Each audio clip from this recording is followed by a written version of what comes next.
तो 15 लाखावरती खर्च मर्यादा पाळणार आहे का? आणि निवडणूक आयोग त्यासाठी कोणती यंत्रणा राबवणार आहे की मुंबईमध्ये सुद्धा मुंबई मराठी माणसाच्या हातून हिसकावून घेण्यासाठी जो पैशाचा खेळ चालणार आहे तो निवडणूक आयोग उघड्या डोळ्यानं पाहणार आहे? मी जे म्हणतोय प्रत्येक मराठी माणसाचं हे कर्तव्य आहे की या वेळेला ही लढाई प्रत्येकाची असायला पाहिजे. आणि मला असं वाटतंय की त्या पद्धतीची जागरूकता शिवसेना पक्षप्रमुख उद्धव ठाकरे आणि महाराष्ट्र नवनिर्माण सेनेचे प्रमुख राज ठाकरे हे मराठी माणूस आणि महाराष्ट्रासाठी एकत्र आल्यामुळे ही जागरूकता, एक आत्मविश्वास आणि एक उत्साह लोकांमध्ये निर्माण झाला आहे. आम्ही मुंबईसह 29 महानगरपालिकेच्या लढाईमध्ये उतरायला सज्ज आहोत. भले तुम्ही आमच्यावर पाठीमागून वार करा, पैशाचा खेळ करा, पण आम्ही आमची लढाई लढणार. इतिहासात नोंद राहिली पाहिजे की या महाराष्ट्रातल्या मराठी माणसाचा एक गट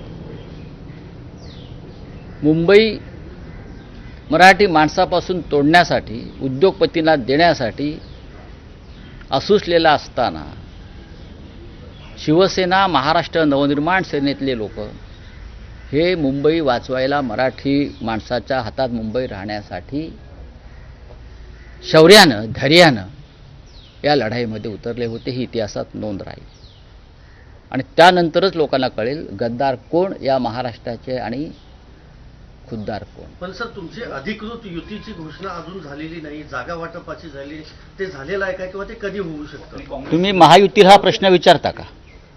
ते जे काय महायुती नावाचं त्रांगडा आहे, हां आम्ही एकत्र येणार, एकत्र लढणार, त्यांना प्रश्न विचारता का?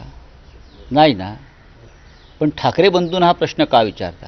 आम्ही बघू ना. मी ज्यासाठी तुमच्यासमोर बोलतो आहे की माननीय राज ठाकरे आणि माननीय उद्धव ठाकरे एकत्र निवडणुका लढत आहेत. हां, महायुतीच्या लोकांना दिल्लीत जाऊन अमित शहाच्या पायावर डोकं ठेवावं लागलं की आमची युती करा, आमची युती करा. बाबा लगीन, बाबा लगीन. बरं का? तसं आहे ते. नाही राऊतसाहेब, तुम्हाला हा प्रश्न विचारणं यासाठी स्वाभाविक आहे कारण सत्तेमध्ये महायुती एकत्र आहे. असं पहिल्यांदाच होतं आहे की एका निवडणुकीत ठाकरे बंधू एकत्र दिसणार का? कारण कौटुंबिक मनोमिलन झालं आहे, पण राजकीय युती होणार का आणि त्याची अधिकृत घोषणा कधी होईल आणि या युतीमध्ये काँग्रेस असेल का? हे सगळे प्रश्न आहेत. एक लक्षात घ्या, या क्षणी माननीय उद्धव ठाकरे आणि राज ठाकरे हे एकत्र आलेले आहेत. मुंबई महानगरपालिका, ठाणे, कल्याण डोंबिवली, मीरा भाईंदर, पुणे आणि नाशिक या प्रमुख महानगरपालिकांमध्ये आम्ही एकत्र लढत आहोत. बाकी इतर महानगरपालिकेमध्ये स्थानिक पातळीवरती जे दोन्ही पक्षाचे कार्यकर्ते आहेत ते निर्णय घेतील. पण ही लढाई 29 महानगरपालिकांपेक्षा ही लढाई मुंबईची आहे. संयुक्त महाराष्ट्राच्या लढ्यामध्ये मुख्य लढाई मुंबईची होती. बाकी इतर प्रांत आले, विदर्भ आला, मराठवाडा आला, पण मुंबई ही महाराष्ट्रात राहावी यासाठी संयुक्त महाराष्ट्राचा लढा 1956 साली सुरू झाला आणि 106 लोकांनी त्याच्यामध्ये बलिदान दिलं. त्या बलिदानाची तयारी आम्ही आजही ठेवलेली आहे. उद्या जर हा संघर्ष झाला तर आम्ही मराठी लोक पुन्हा एकदा बलिदान द्यायला तयार आहोत. पण ही मुंबई आम्ही अमित शहांच्या घशात जाऊ देणार नाही. या महाराष्ट्राला माहिती आहे रेहमान डाकू कोण आहे, कोणाला मुंबई लुटायची आहे आणि त्यांना हे पाठबळ देणारे कोण आहेत. या मुंबईचं कराचीतील लॅरी शहर कोणी केलेलं आहे अड्डा, या अख्ख्या मुंबईला माहिती आहे, महाराष्ट्राला माहिती आहे आणि देशाला माहिती आहे. एवढंच सांगतो मी तुम्हाला.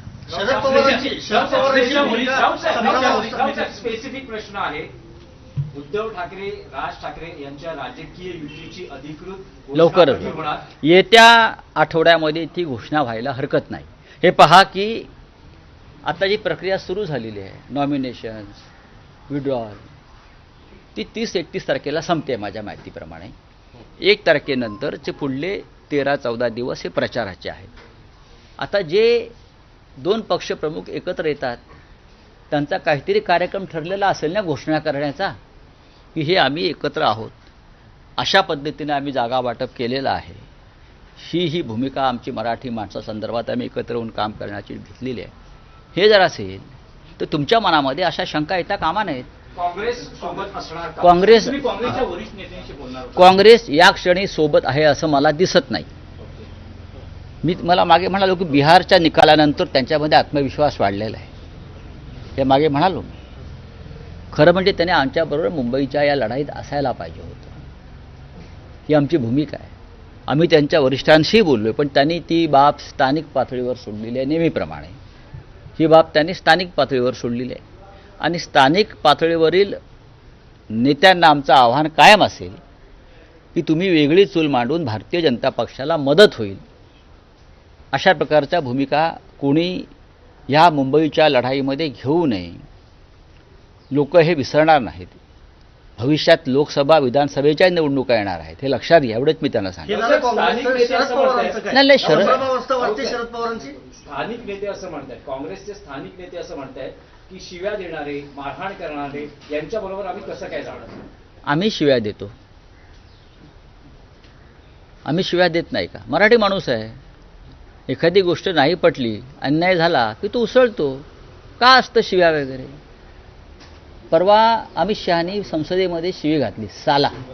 काय केलं आम्ही?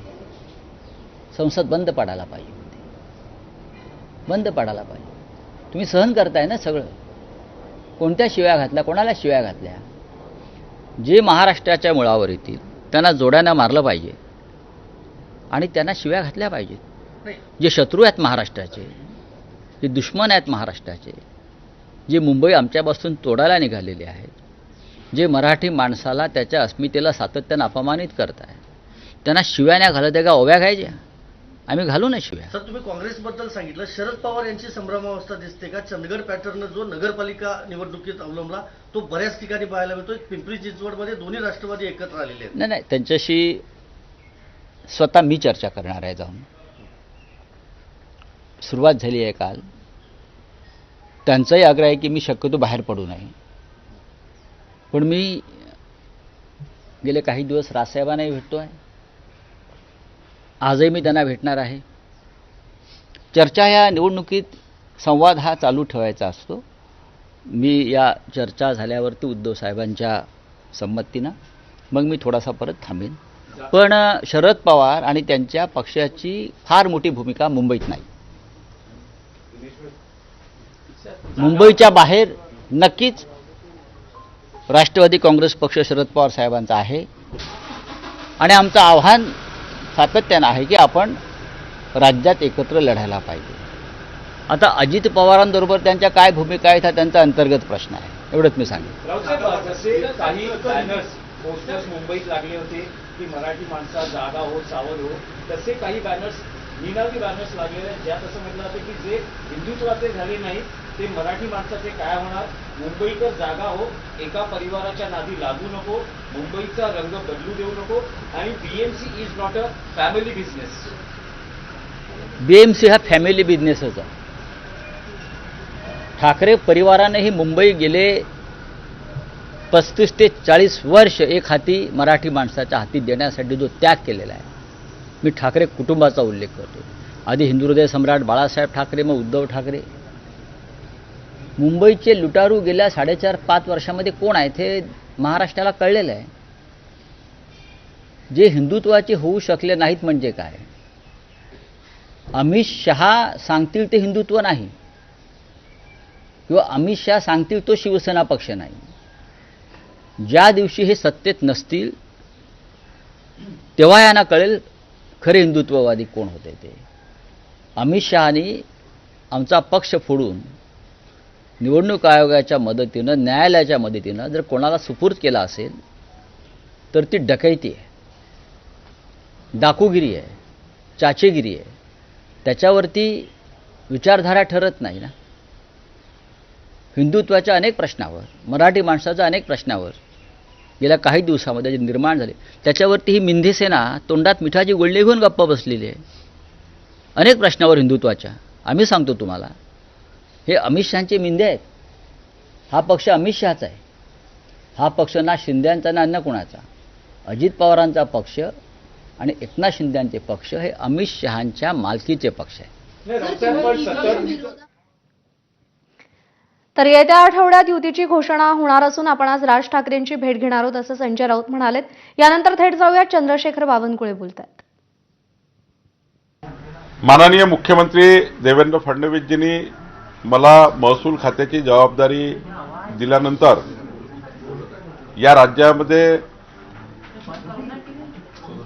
60 लाख परिवारांना तुकडेबंदी कायद्यामुळं ज्यांचे घरं कायदेशीर होत नव्हते त्या 60 लाख परिवारांना त्यांचे घरं कायदेशीर करण्याबाबतचा मार्ग आम्ही मोकळा केला.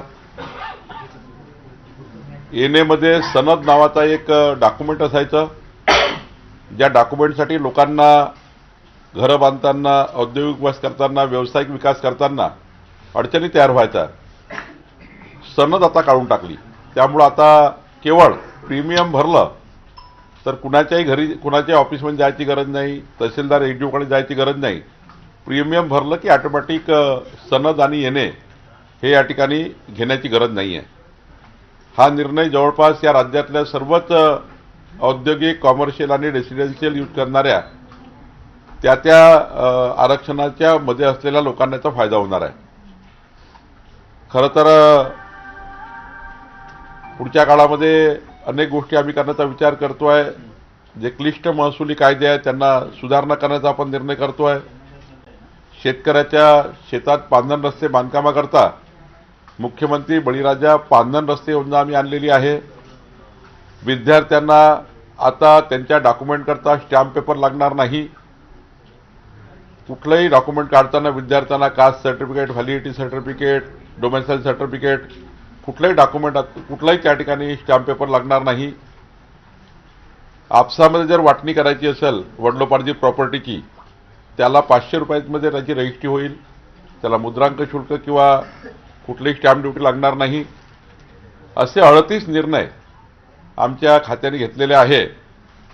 खरं तर एक महसूल विभागामध्ये जनतेच्या मालमत्तेचं रक्षण करण्याची जबाबदारी या खात्याची आहे. आणि या बातमीसोबत बुलेटिनमध्ये एक छोटासा ब्रेक घेतोय. थोड्याच वेळात पुन्हा भेटूया. पाहत रहा एबीपी माझा.